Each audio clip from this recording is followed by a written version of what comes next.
کون ہے دنیا میں جس کو اپنے بہن بھائی محبوب نہ لگتے ہوں؟ یہ وہ شخص ہوتا ہے شاید کہ جو اپنے گھر میں سب سے زیادہ حساس ہو، اپنے عزیز و اقارب سے محبت کرنے والا ہو، لیکن زندگی کے ایک ایسے موڑ پر پہنچ جاتا ہے کہ شاید کہ یہ پیچھے مڑ کر دیکھنا بھی اپنے عزیزوں کو نہیں چاہتا۔ کہ انسان کی جو تخلیق ہے وہ مشکلات میں ہے، انسان کا جو پورا پروسیس ہے زندگی کا، لائف کا، وہ سٹرگل میں ہے۔ اس میں نشیب و فراز آئیں گی، سچ moments occur in the ups and downs of a man's life۔ زندگی میں مشکلات بھی آتی ہیں، آسانیاں بھی آتی ہیں، خوشیاں بھی آتی ہیں، غم بھی آتے ہیں، ہمیشہ ایک جیسے حالات نہیں رہتے۔ وہ کون سے اسباب ہیں کہ جن اسباب کی وجہ سے یہ خودکشی ایک شخص کرتا ہے، اور شریعت میں ان کا حل کیا موجود ہے؟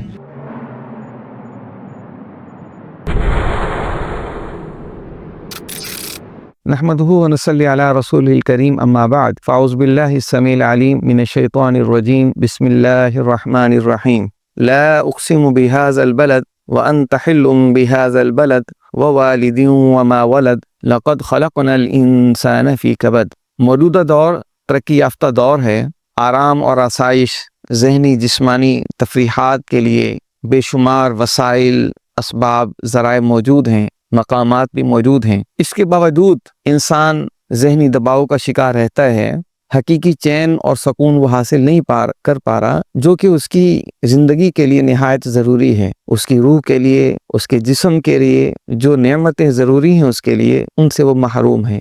ان نعمتوں سے محروم ہونے کی وجہ سے وہ زندگی میں الجھن کا، انزائٹی کا، دباؤ کا شکار رہتا ہے، جس وجہ سے وہ اپنے لیے وہ کچھ زندگی کے فیصلے کر بیٹھتا ہے جو کہ حقیقت میں وہ اپنے لیے نہیں چاہتا۔ آپ جانتے ہیں اس بات کو بخوبی طور پر کہ ہر انسان زندگی کو محبوب رکھتا ہے۔ جملہ عام طور پر یہ جان ہے تو جہان ہے، ہر ایک ماں باپ کے ساتھ خوش ہے، ہر شخص اپنی اولاد کے ساتھ خوش رہتا ہے۔ کون ہے دنیا میں جس کو اپنے بہن بھائی محبوب نہ لگتے ہوں؟ کون شخص ہے جس کو والدین عزیز نہ ہوں؟ لیکن یہ وہ شخص ہوتا ہے شاید کہ جو اپنے گھر میں سب سے زیادہ حساس ہو، اپنے عزیز و اقارب سے محبت کرنے والا ہو، لیکن زندگی کی ایک ایسے موڑ پر پہنچ جاتا ہے کہ شاید کہ یہ پیچھے مڑ کر دیکھنا بھی اپنے عزیزوں کو نہیں چاہتا۔ اللہ اکبر! یہ جرم جو اس موقع پر یہ شخص کرتا ہے، اس جرم کا نام ہے خودکشی، سوسائیڈ ہے۔ اسی طریقے سے اپنے مختلف طریقوں سے کرنا، کوئی زہر کی گولیاں کھاتا ہے، کوئی کیا کرتا ہے۔ اللہ تعالیٰ قرآن مجید میں فرماتے ہیں وَلَا تُلْقُوا بِأَيْدِيكُمْ إِلَى التَّهْلُكَةِ، اپنے آپ کو ہلاک نہ کرو، تباہی کے منہ میں مت ڈالو۔ تو اسی طریقے سے جو سورہ بلد کی میں نے آپ کے سامنے آیات پڑھی، اللہ تعالیٰ نے اس میں واضح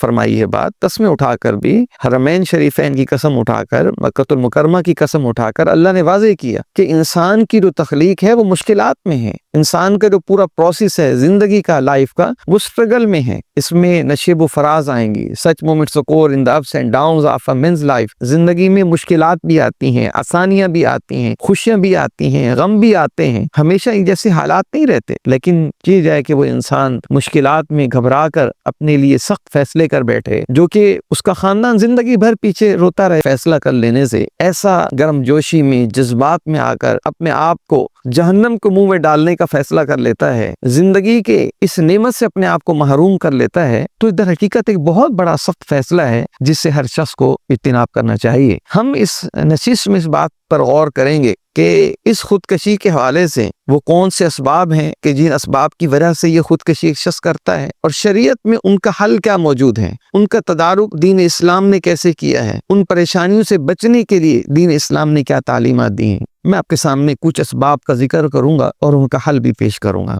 سب سے پہلے عام طور پر خودکشی کے اسباب میں جو چیز آتی ہے وہ ہمارے سماجی مسائل، ہمارے معاشرتی مسائل۔ سماجی مسائل کی وجہ سے معاشرے کے اندر جب روزانہ خاص طور پر خاندان کے جھگڑے ہوں، گھریلو جھگڑے ہوں، یا اسی طریقے سے کچھ اور جھگڑے، معاملات، کاروبار کے اندر تنازعات، اس کی وجہ سے جو ہمارے ہاں ذہنی دباؤ ایک شخص حاصل کر لیتا ہے، اس کے اوپر آ جاتا ہے، جس کی وجہ سے وہ اپنے اوپر سخت فیصلے کرتا ہے۔ معاشرے اور سماج میں روزانہ کی بنیاد پر جو آئے دن جھگڑے ہوتے ہیں، ساس بہو کے جھگڑے ہیں، میاں بیوی کے جھگڑے ہیں، یا اسی طریقے سے سرکاری اداروں میں زیادتیاں ہیں، ملازمین کے ساتھ زیادتیاں ہیں، والدین کی بے جا محبت ہے، کسی اولاد سے بہت زیادہ محبت کا ہونا اور کسی اولاد کو نظر انداز کرنا۔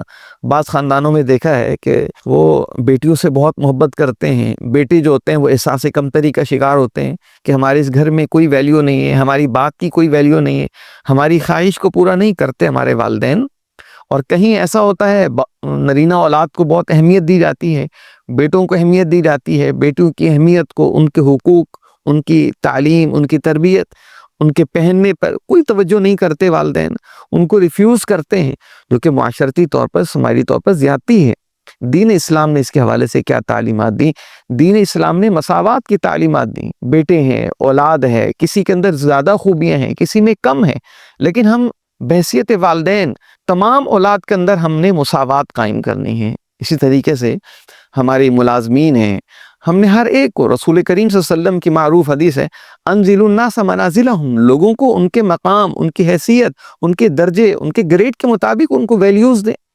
ہمارے یہاں زیادتیاں اور یہ دل شکستہ انسان تب ہوتا ہے جب اس کو اپنے حقوق نظر نہیں آتے، اس کو حقوق ملتے نہیں ہیں، اس کو وہ ویلیوز نہیں ملتی، تو پھر وہ اپنے آپ کو کم تر سمجھ کر ایک چور راستے سے نکل کر اپنے آپ کو زندگی سے ہی محروم کرنا چاہتا ہے۔ اسی انداز سے آپ دیکھیے کہ یہ جو محبت کی شادیاں ہوتی ہیں اور پھر اس میں ایک شخص اپنا سبز باغ بنا لیتے ہیں، یہ جو محبت کی شادی کرتے ہیں پہلے سے ایک تعلق قائم ہوتا ہے، ایک دوسرے کو رنگینیاں دکھاتے ہیں، نتیجہ جب وہ اس کو پورا نہیں کر پاتے یا پوری وہ سوچ نہیں ملتی، پھر انسان یہ غلط فیصلے ایسے لوگ معاشرے کے کرتے ہیں جو حقیقت میں چھوٹے دل کے اور چھوٹی سوچ کے مالک ہوتے ہیں، اور محبت میں ناکامی ہو گئی ایک نوجوان کو، جو اس کی سوچ ہوتی ہے کہ میں نے رشتہ یہاں پر کرنا ہے، اگر وہ اس کو وہ جگہ، وہ مقام، وہ گھر نہیں ملتا، وہ افراد نہیں ملتے، تو اپنے آپ کے لیے وہ سوسائڈ کا فیصلہ کرتا ہے۔ تو کیا اس کی شریعت میں اجازت ہے؟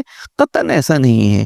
دین اسلام نے ہمیں واضح طور پر اللہ کے فیصلوں پر یقین رکھ لینے کی، اللہ کی تقدیر پر اس کو تسلیم کر لینے کی ہمیں تعلیمات دی ہیں، اور یقیناً جب انسان اپنے معاملات کو اپنے رب کے سپرد کرتا ہے تو اللہ تعالیٰ ہمارے معاملات کو بہتر انداز سے حل فرماتے ہیں۔ عام طور پر دیکھا گیا ہے والدین بچوں پر امتحانات میں اچھے نمبر لینے کے لیے دباؤ ڈالتے ہیں، اور اچھی نوکری کے لیے لوگوں کے، نوجوانوں کے ذہن میں دباؤ ہوتا ہے۔ میں پچھلے دنوں میں ایک رپورٹ پڑھ رہا تھا کہ یورپ کے اندر بھی بہت زیادہ خودکشی کے واقعات ہوتے ہیں، اور اسی طریقے سے پاکستان میں، دنیا بھر میں ہوتے ہیں۔ تقریباً 381 افراد، اراؤنڈ 400 پاکستان میں تو، اور انڈیا کے اندر بھی بہت سارے کیسز ریکارڈ میں بھی نہیں آتے ہیں، ان کا صحیح طور پر ریکارڈ نہیں ہوتا۔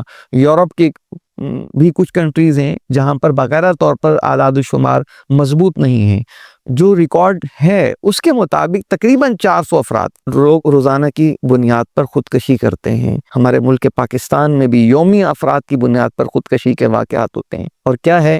ذہنی دباؤ ہے، والدین کی طرف سے دباؤ ہوتا ہے، آپ نے میٹرک میں، انٹرمیڈیٹ میں بیٹا اتنے نمبر لے کر آنے ہیں، وہ خواب سجایا ہوا ہے نوجوان نے، اگر وہ نہیں ملتا ماں باپ اس کو ہمیشہ کے لیے تانے دیتے ہیں۔ کیا یہ نمبرز حاصل کرنا میری اور آپ کی کامیابی ہے؟ کیا وہ عہدہ لینا ہی میری کامیابی ہے؟ کتنے لوگ ہم نے دیکھے ہیں جو تعلیم میں آگے نہیں بڑھ سکتے، لیکن بزنس کے اندر آ کر وہ اپنے آپ کو بہت کچھ آگے لے کر چلے جاتے ہیں، اپنی قابلیت کو منوا لیتے ہیں۔ لہٰذا ایسی سماجی جو زیادتیاں ہیں، ذہنی دباؤ ہیں، ان کو ہمیں ختم کرنا چاہیے۔ اللہ تعالیٰ کی رحمت سے مایوسی نہیں ہونی چاہیے۔ لا تقنطوا من رحمت اللہ، اے نوجوان آپ آگے بڑھو، اللہ کی رحمت پہ یقین کرو، زندگی میں آپ کے لیے وہ کچھ مواقع ہیں جو کہ آپ اپنے لیے سوچ بھی نہیں سکتے۔ اللہ تعالیٰ آپ کے لیے کامیابی کے وہ راستے انشاءاللہ آپ کو عطا فرمائیں گے۔